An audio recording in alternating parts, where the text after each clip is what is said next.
Ahmad Hidayat, calon gubernur Maluku Utara terpilih dalam Pilkada 2018 ini, ditahan oleh Komisi Pemberantasan Korupsi setelah menjalani pemeriksaan hampir 7 jam oleh penyidik KPK.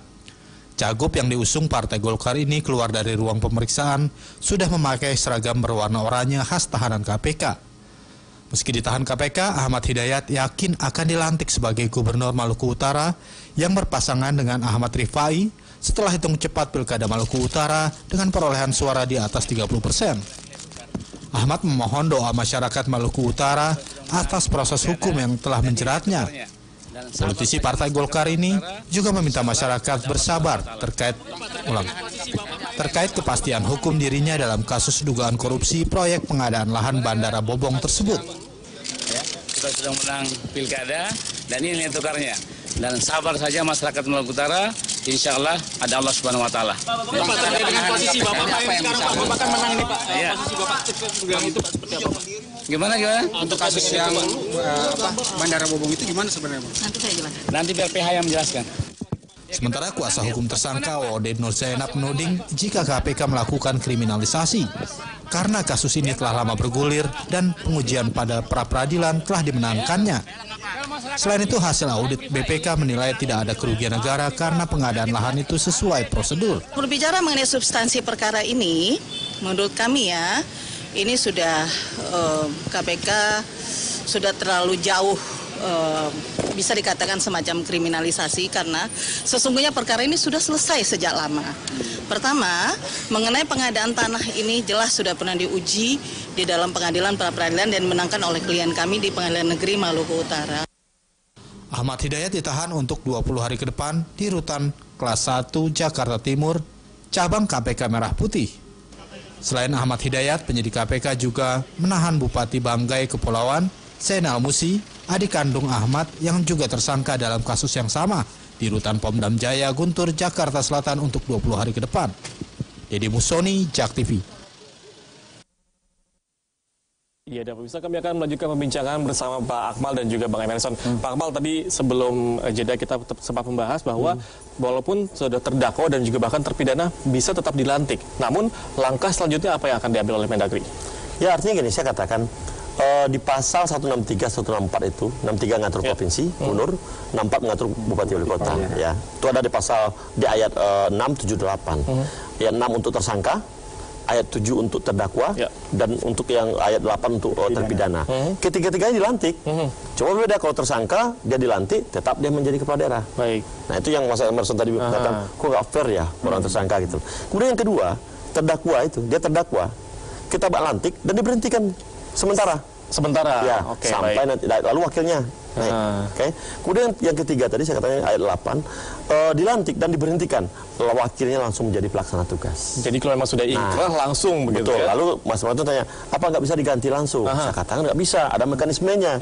Nah, ketika terjadi kekosongan kepala daerah di pasal 80 sudah atur itu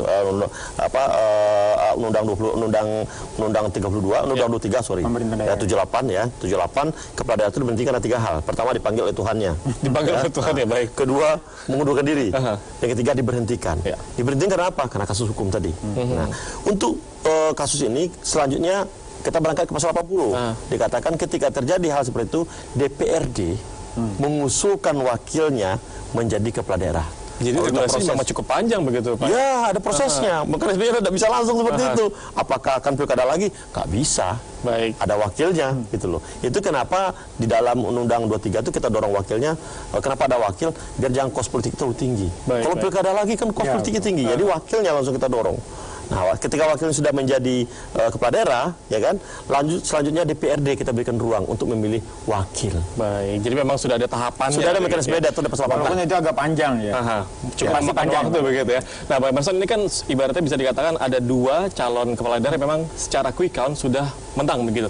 Nah, sebenarnya yang perlu dievaluasi ini masyarakatnya atau partai pendukung atau bagaimana nih? Ya, paling tidak ada 3 ranah yang harus dievaluasi. Pertama, partai politik. Partai politik kan sebenarnya paham betul soal si figur orang yang akan dicalonkan mewakili partai politik, orangnya bersih, baik, atau misalnya dia punya catatan yang paling tidak sengaja disembunyikan oleh partai politik gitu ya. Nah, kalau sebenarnya tidak berintegritas harusnya jangan dipaksain milih. Nah, kemudian yang kedua, masyarakat ini ada isu soal pembelajaran partai politik, entah itu bahasa pembelajaran partai politik atau isu mengingatkan kembali soal pentingnya daerah ini dipimpin oleh figur yang baik. Ya. Karena kan ada isu soal bukan pembiaran sih, masa bodoh, jadi skeptis, pokoknya nggak peduli dia mau korupsi atau enggak, yang penting jalanan depan rumah kita bagus gitu. Nah kan koruptor seringkali juga berprofesi sebagai Robin Hood gitu ya. Jadi yang penting jalanan di aspal gitu ya. Jalanan di aspal, dia banyak membantu. Jadi main di dua kaki, berjuang buat rakyat iya, berjuang buat diri pribadi juga iya dilakukan. Yang ketiga soal regulasi, saya pikir. Kenapa ini lagi-lagi muncul? Karena regulasi memungkinkan soal itu. Tersangka, terdakwa, terpidana itu boleh dilantik. Bahkan di tahap pencalonan itu seringkali misalnya kalau tersangka masih boleh. Sepanjang belum berkekuatan hukum tetap, dia masih dimungkinkan untuk mencalonkan diri. Jadi ini kembali ke regulasi. Betul. Jadi ada tiga hal yang harusnya diperbaiki tadi. Partai politiknya, kemudian masyarakatnya juga sebaiknya menghukum pelaku untuk tidak memilih, tapi nyatanya masih juga banyak yang terpilih. Kemudian regulasinya yang juga harus diperbaiki. Jadi memang evaluasi dari seluruh pihak. Nah, Pak Akmal, ini regulasi, terkait dengan regulasi. Regulasi seperti apa yang memang cocok agar kejadian serupa ini tidak terulang? Tadi Mas Sumerso sudah katakan, artinya hadirkan regulasi yang bisa merepresentasikan common sense-nya masyarakat. Ya, pertanyaan kita, apakah masyarakatnya sudah punya common sense yang sama belum dengan itu? Nah, kenapa saya katakan demikian? Saya contohkan kasusnya Ketua Agung. Yang bersangkutan itu kampanye mulai tanggal 13-14 Februari. Ya. Tanggal 30 April beliau berakhir masa jabatannya. Kemudian pada tanggal 8 Juni dia jadi tersangka, tanggal 10 ditahan. Nah, pilkada tanggal berapa? Pilkada tanggal 27. Ada waktu kurang lebih 11 hari beliau itu ditahan. Tetapi sebelumnya, dari mulai Februari sampai dengan Juni, beliau sudah sangat dekat dengan masyarakat, membangun common sense. Tapi bisa dikatakan masyarakat pun sudah tahu bahwa calon kepala daerah mereka tersangka. Sudah tahu. Ya? Untuk kasus Umar Semion sudah lama. Tapi saya katakan ini kan persoalan figur. Pak Menteri, saya sebelangkan, persoalan pilkada adalah persoalan figur. Ketika figurnya dianggap oleh masyarakat menjadi Robin Hood dan sebagainya, seperti yang beliau katakan tadi, dan masyarakat suka, why not? Itulah konsekuensi dari pilkada one man one vote itu, gitu loh.